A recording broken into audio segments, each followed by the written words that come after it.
Thank you, Mr. Gonzalez. Thank you for your presentation and for your, suggestions. Now I would like to give the floor to our third expert, to Ms. TZIOUVARA. Yes, you're right. Did I say it correctly? Yes, TZIOUVARA. Yes. Thank you. You're welcome. You have the floor, Ms. TZIOUVARA. Okay, my slides, please. Slide number 1.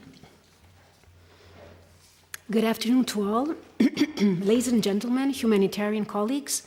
My name is Xara TZIOUVARA. I'm a pediatrician neonatologist and volunteering at MDM Greece, Doctors of the World, since 2011.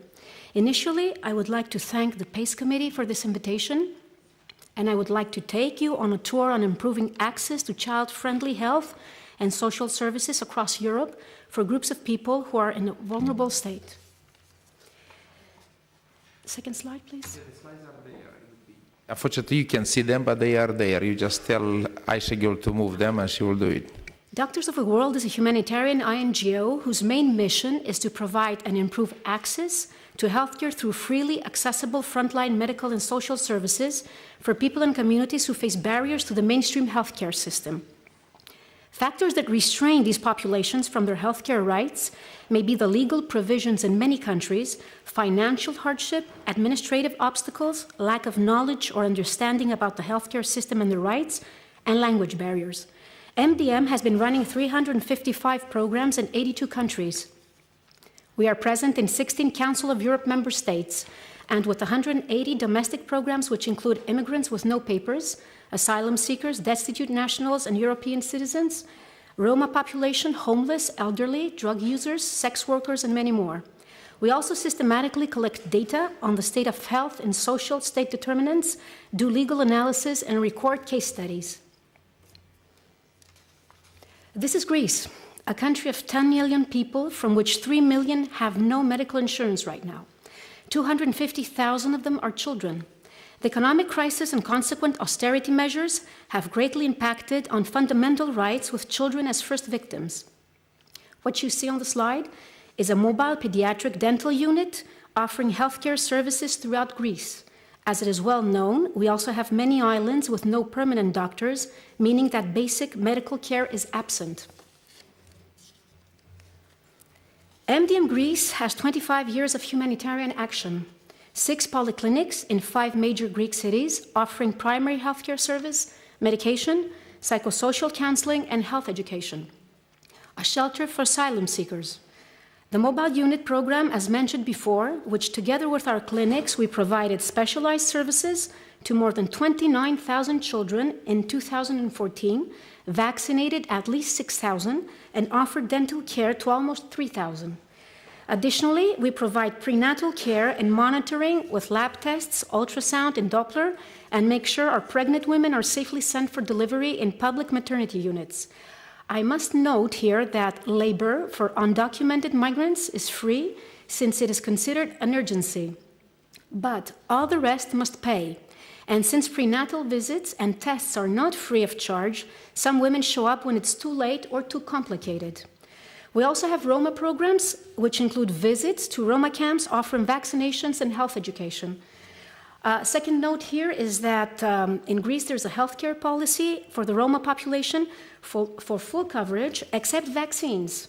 And I must add that 99% of Roma children attend school. Additionally, our new challenge are the first-line reception centers for newly arrived refugees in Chios and Lesbos. And we also have some more, as you can see on the slide. But talking numbers and facts, 40.5% of children currently live in poverty. They are mainly the victims of rising intolerance and xenophobia. 30% of the population are without health coverage, and 25.8% are unemployed. Generally, so I can give you a picture of what's going on right now with the healthcare system in Greece. Destitute citizens and undocumented immigrants are accepted to emergency sections, but hospitalization and medication must be paid. Only immigrants who have applied for asylum can have full access, as well as unaccompanied minors until 14 years old. Another huge problem we have in Greece right now are people with chronic diseases, diabetes, cancer, renal, heart diseases, and children with special needs like autism or motor skill disorders, syndromes. And I'm not proud to say that we don't have any structures to support these people. This is Perama.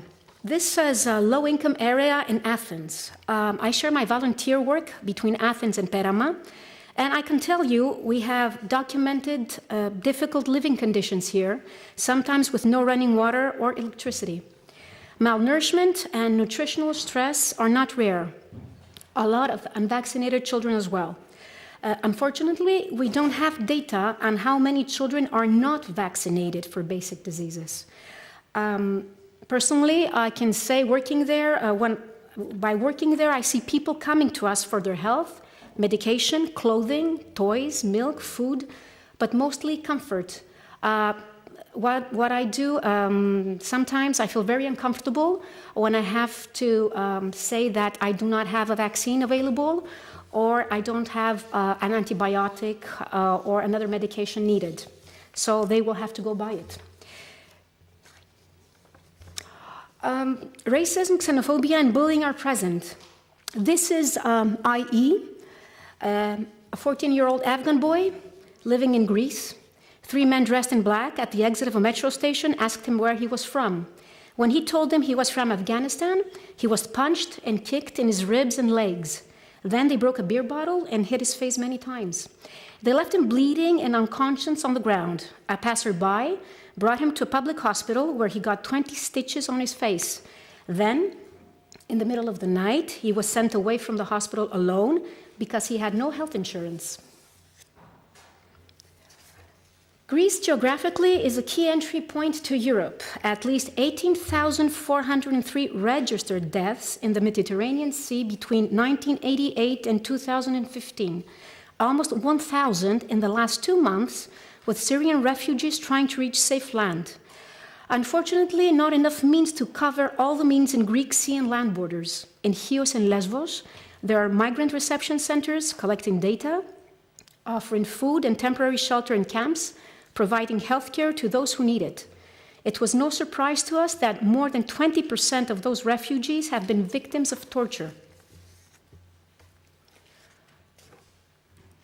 I apologize for this sad picture, but it's number 21, number 5, etc.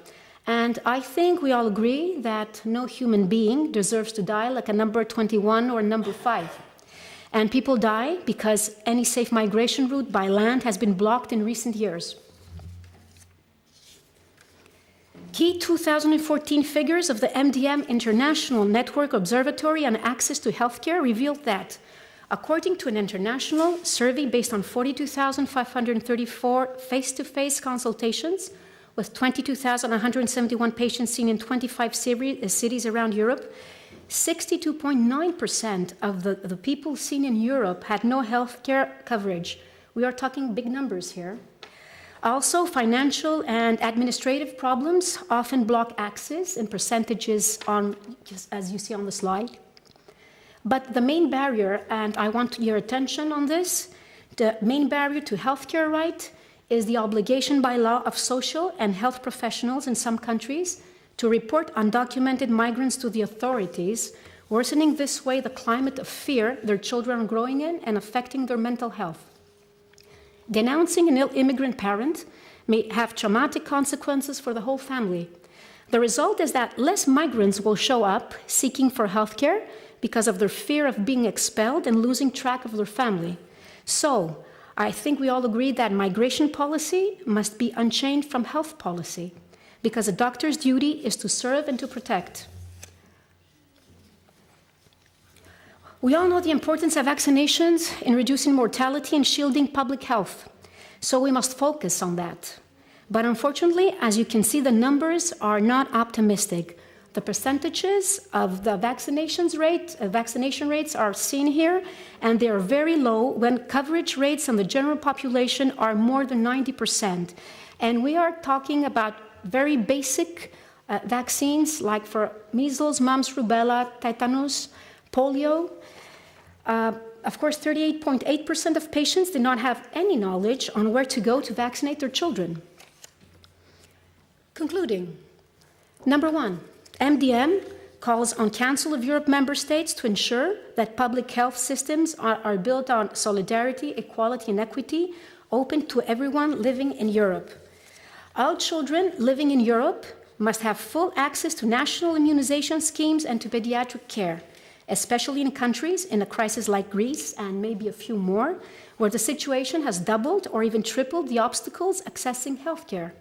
Additionally, and since we are talking about children, we must protect the unborn child with proper prenatal care and safe delivery, considering these babies are the future in a more equitable world. Number 3, our duty to respect 3 basic PACE resolutions. A doctor must not denounce undocumented immigrants because it's simply against medical ethics. To my knowledge, in Greece, we don't have such cases, but we do have cases of doctors refusing to offer their service to immigrants. And as a doctor, I'm not proud saying this. Also, to protect undocumented and unaccompanied minors by not submitting them to unreliable age tests. And last, some member states must stop expelling seriously undocumented parents, violating this way children's right to live with their families. Okay. Closing my presentation, I want to add that I'm a child of immigrants myself, but in much better days in the past, and the country who hosted us embraced us and will always be first home to me. Thank you.